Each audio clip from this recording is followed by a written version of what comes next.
Hoy hablaremos de venenos, accediendo a gentiles pedidos de personas que nos llaman por teléfono y nos dicen, hable de venenos y cuelgan.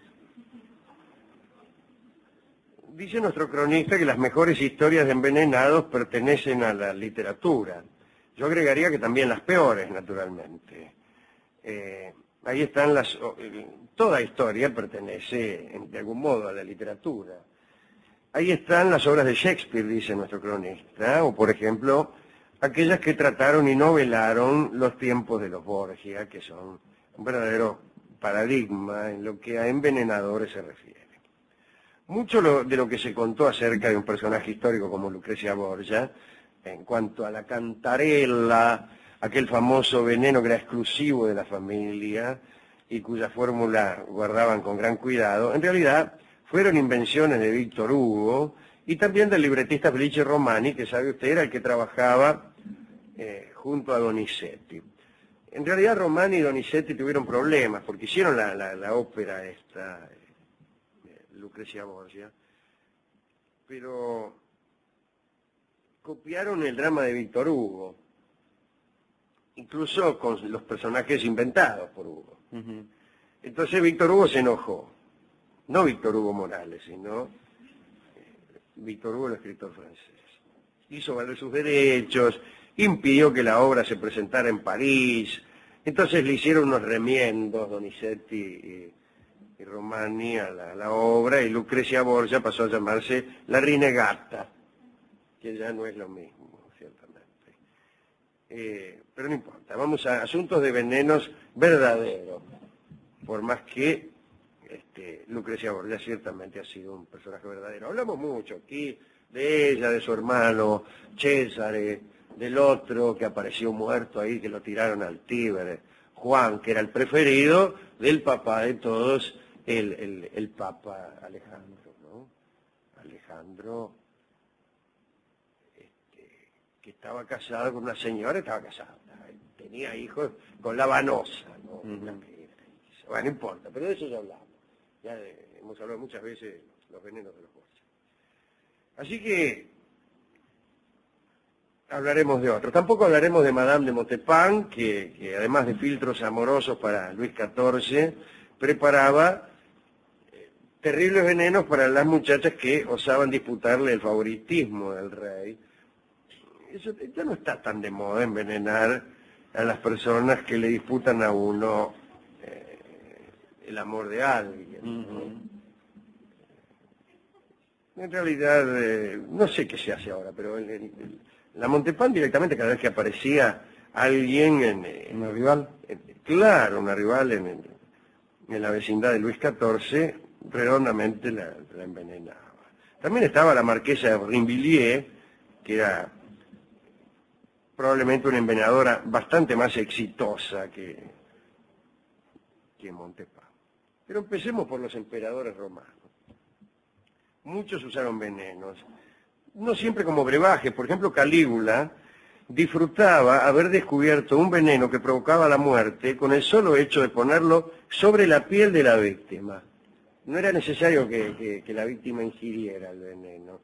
Este veneno tuvo un nombre que es hijo del siguiente asunto, el asunto que vamos a contar.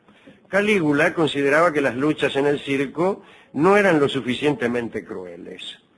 Luchas eran las de antes, decía. Por lo tanto, había prohibido que los gladiadores llevasen coraza para que no salvaran tantas veces su vida.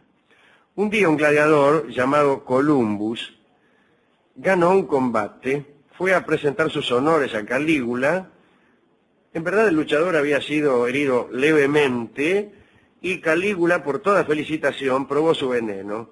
Le dio al ganador una capa que estaba embebida en aquel veneno y poco después de ponérsela, el gladiador cayó muerto. Y Calígula, recordando a aquel gladiador, llamó Columbus a este veneno que había inventado nuestro simpático y querido Calígula. El siguiente emperador, Claudio, murió tras haber comido, como ya sabemos, un plato de hongos envenenados que le había servido su esposa Agripina. su última esposa, naturalmente, ¿no? Siempre uno muere por un plato envenenado por la última esposa. Probablemente la primera también puede envenenarle a uno el plato de hongos, pero en ese caso también tiene que ser la última. En realidad no fue del todo así esto, ¿no? Cuenta el cronista que el crimen estuvo a punto de no ser cometido porque Claudio había bebido tanto durante la cena que sintió náuseas y estuvo a punto de vomitar. Ya se sabe que cuando el envenenado vomita, toda la intriga corre un serio riesgo.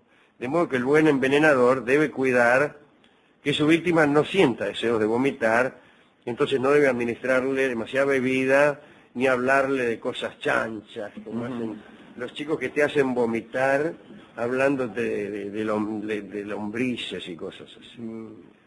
Tácito explica que Agripina, la mujer de Claudio, la mujer y la sobrina de Claudio también, espantada ante la posibilidad de que su plan fracasara, recurrió al médico Genofonte, un médico que más bien parecía historiador, que la ayudaba en sus intenciones para apurar la muerte, ¿no?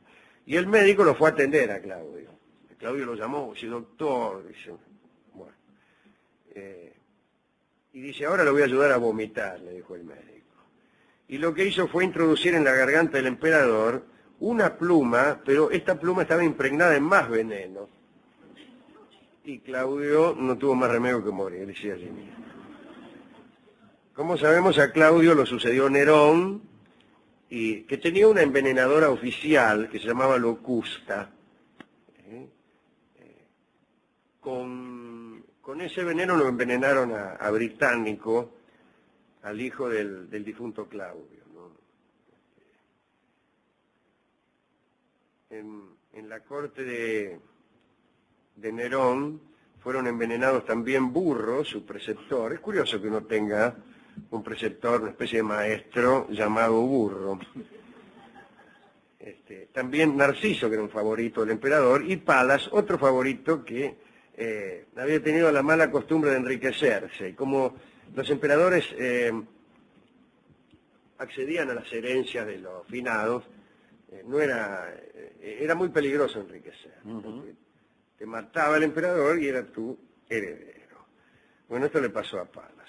Durante muchos siglos los grandes señores vivían con el temor de ser envenenados y tenían siempre una colección de antídotos que eran un tesoro preciadísimo, pero en realidad se trataba de supercherías, mucho más pintorescas que eficaces. Se buscaban, por ejemplo, los cuernos de unicornio, otros el bezoar, que era una especie de cálculo que se formaba en el cuerpo de algunos animales, otros tenían dientes de tiburón, y se decía que cualquiera de estos amuletos cambiaba de color al contacto con el veneno.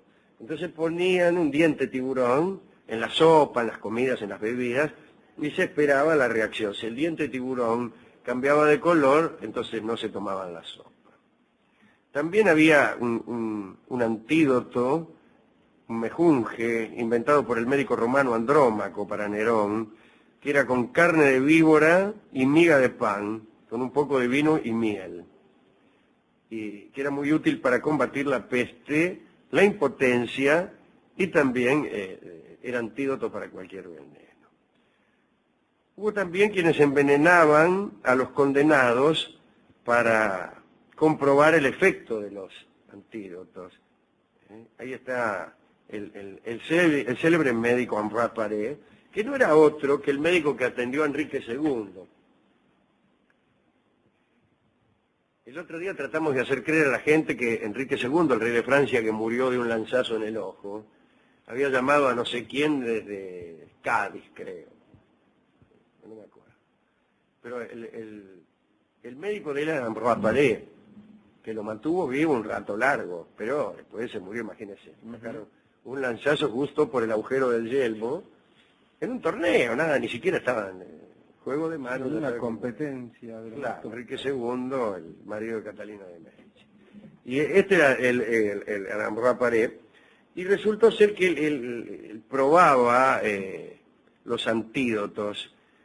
El rey que vino después, Carlos IX, el otro, primero vino Francisco II, después Carlos IX. probó la eficacia de un vestuar que le había sido regalado. Y entonces buscaron a un cocinero que iba a ser ahorcado por haber robado la vajilla del rey. Se había afanado unos platos y lo habían condenado a la horca, al cocinero. Y lo consultaron. Mire, señor dice, ¿qué quiere? ¿Que lo ahorquemos? ¿O prefiere usted someterse a la prueba de ser envenenado y después probar a ver si sirve el antídoto que ha inventado acá el doctor Ambroise Paré? Bueno, dijo el cocinero, envenéneme. Total, antídoto para la horca no hay. Así que ojalá que sea un buen antídoto. Muy bien, le encajaron, andá a saber qué veneno. Y se lo dio el propio doctor Paré, ¿no? Estaba ahí. Y después le dio el vestuar. Y después lo empezó a mirar el doctor Paré para hacer anotaciones científicas. Y leo, aquí tengo el informe del doctor Paré. Se puso a vomitar con grandes espasmos, diciendo que tenía fuego en el cuerpo y pidiendo agua. Luego encontré al cocinero en 4 patas, andando como una bestia, la lengua colgando fuera de la boca, rojo en la cara, echaba sangre por las orejas. Informo a su majestad que el reo murió. Firmado el doctor Paré. Bueno, un verdadero prócer de la medicina.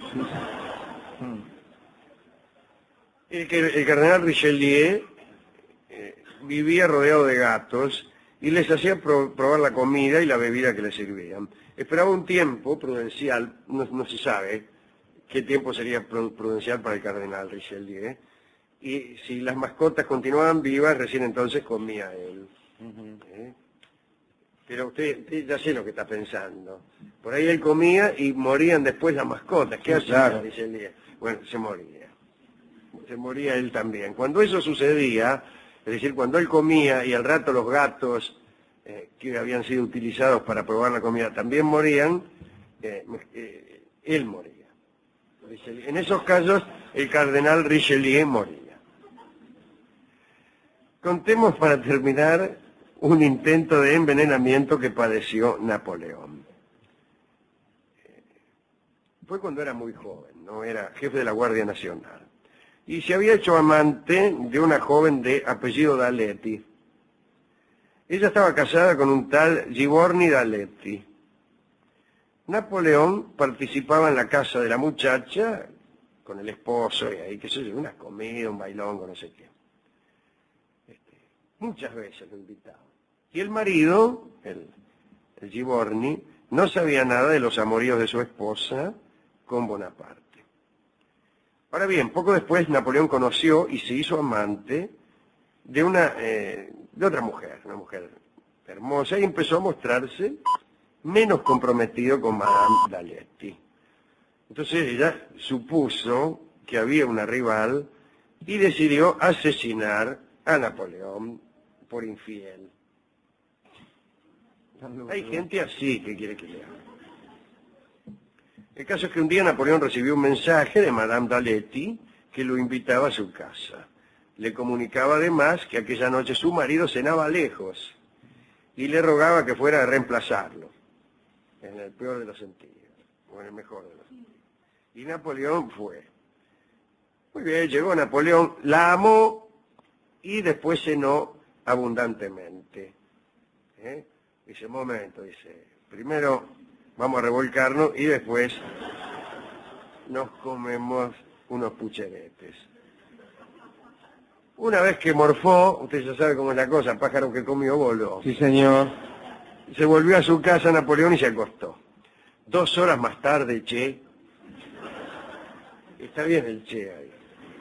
Un dolor en las entrañas lo atacó. Cuando uno dice che, antes de contar un dolor, parece que a uno le doliera más. Me agarró che acá en el... Un dolor en las entrañas lo atacó de modo tal que tuvo que pedir socorro a los gritos, que por otra parte es la forma más razonable de pedir socorro. Bueno, sería que uno pidiera ese socorro de modo casi imperceptible y muy bueno, socorro. Bien, Por suerte llegó un médico, y le dio un antídoto, no sé qué, y lo alivió un poco. Después muchos vecinos, enterados de la descompostura de Bonaparte, fueron a visitarlo. A presentarle su respeto, bueno, lamento que lo hayan envenenado, qué sé yo. Y en un momento apareció Madame d'Aletti junto con el esposo, con Monsieur d'Aletti. Y ella se acercó al oído de Napoleón y le dijo: me habéis abandonado cobardemente y me he vengado.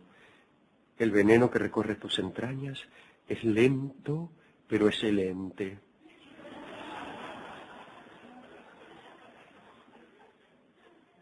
Delatad mi crimen y yo delataré el vuestro, dijo, y medio que lo señaló al marido. Y dice, hay quien sabe cómo castigar la pérdida de su honor. Parece que el marido, el tal Giovanni d'Aletti, era un tipo de como 2 metros, y Napoleón comprendió que valía la pena callarse. Después llamó al médico, le dijo que el veneno lo estaba consumiendo, etcétera. Pero por suerte Madame d'Aletti no era experta envenenadora, y rápidamente el médico encontró el antídoto. Obviamente Napoleón decidió no visitar jamás a aquella dama. Algún rencor sostuvo.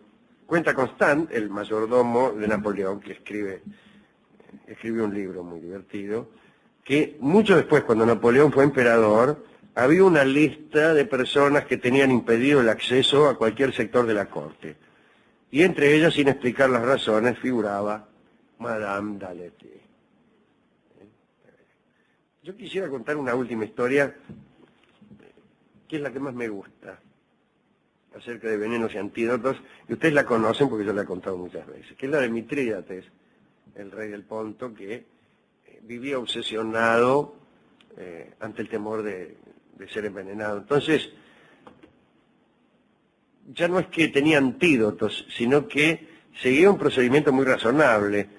Si hacía, mejor dicho, bebía o se hacía inyectar o no sé qué, no se hacía inyectar naturalmente, bebía pequeñas dosis de venenos para ir acostumbrándose a todos ellos.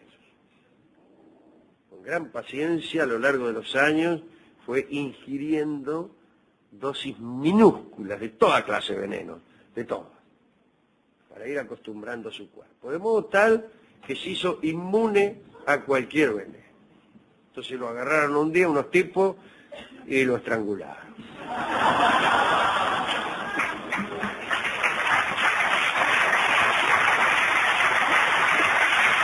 Bueno, ¿a quién dedicar este catálogo de envenenamientos?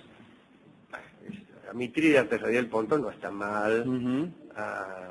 Al cocinero, Alejandro, pobre, que por afanarse unos platos... Al cocinero, claro, pero ve, a usted siempre le importan los aspectos laterales del relato. Sí, pobrecito. No era muy importante que lo habían condenado por afanarse unos platos. Hubiera sido importante si hubiera sido una charla acerca de la injusticia de ciertas sentencias, pero no lo era. Bueno, a mí me da pena. Y bueno, está bien.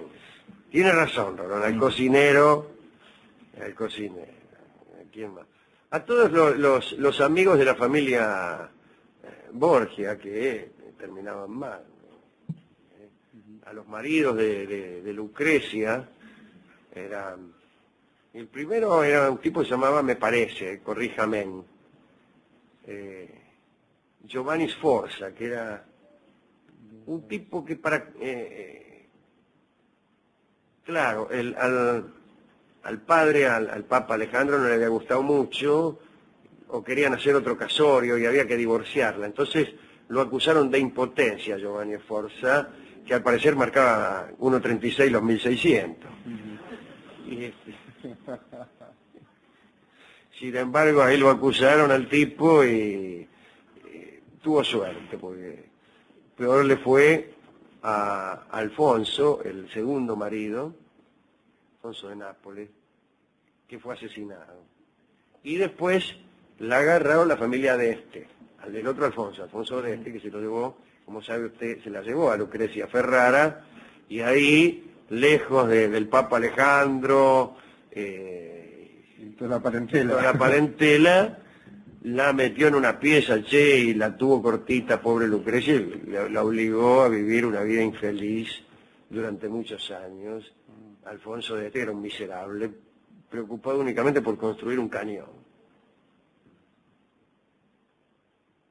Así que, bueno, a los amigos de la familia Borgia. Y a los cocineros del Café Tortoni también, que noche tras noche nos agasajan. Hemos ido a buscar tangos y canciones criollas con venenos. Ahí está el tango Gotas de Veneno. Qué lindo que es Gotas de Veneno. Yo he gustado el vino que adormece el alma, yo también fui compadrón. Mi vida no tiene ni un ser, ni un rato de calma. Qué lindo que es, ¿eh? Un día lo vamos a cantar. Pero no, nunca lo vamos a cantar. Si no, ¿por qué no lo pusimos hoy? Porque nos gusta, pero ese cachito. Yo he gustado el vino que adormece el alma. ¿Usted no le gustan pedacitos? Sí, de muchas canciones. Sí, de muchas canciones que después se desmerecen. ¿No es cierto, Osvaldo? Hay canciones que por ahí tienen un pedazo noble, 4 compases nobilísimos, y después hay que tocarla toda. Yo he gustado el vino que adormece el alma. Bueno, pero no vamos a oír Gotas de Veneno, sino un tango que parece que no hablara de venenos, pero sí. Se llama La Última Copa. Vamos. Es claro. ¿La última copa de qué? La última copa, verdaderamente la última. Es un tango de larga fama. Vamos a escucharlo por un amigo de este programa que es Guillermo Rico. En la versión de Guillermo Rico, La Última Copa, un tango de una cierta dificultad para algunos cantantes.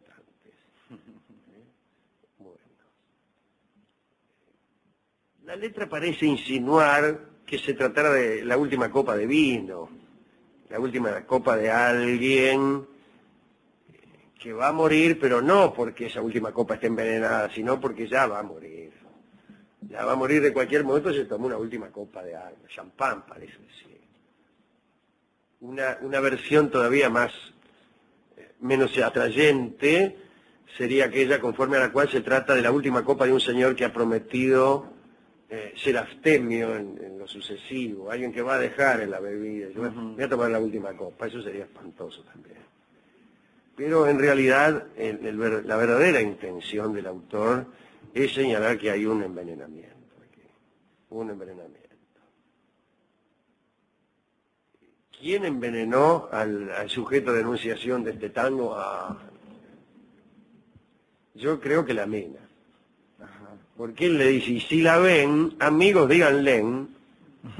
Tiene que decirle díganle, no por una falla en su léxico, sino porque hay que cumplir con la rima. Es una licencia poética, claro. Alejandro. No es una licencia poética, es una rima.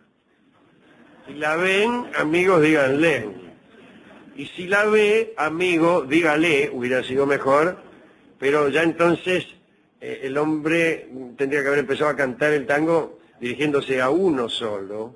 Y yo la quise, muchachos, no. Yo la quise, muchachos, yo la quise, señor mío, y la quiero. Bueno, pero como había que modificar todo el tango para una... Y además, yo creo que un tango no está para dar clases de gramática. Esa gente que empieza a hacerse problemas porque hay una palabra... Fuiste. ¿Qué querés, flaco? Es un tango. ¿No te acordás que conmigo te pusiste un sombrero? Y está bien, ¿qué va a cantar el tipo? Obsérvese, hoy vamos a detenernos porque esto tiene cierto interés. No, por ejemplo, usted canta. ¿Te acordás que conmigo te pusiste un sombrero y aquel cinturón de cuero que a una mina le afané? Fíjese, ¿te acordás que conmigo te pusiste un sombrero. Es una porquería ese guiato. Ese guiato, te pusiste un sombrero, claro.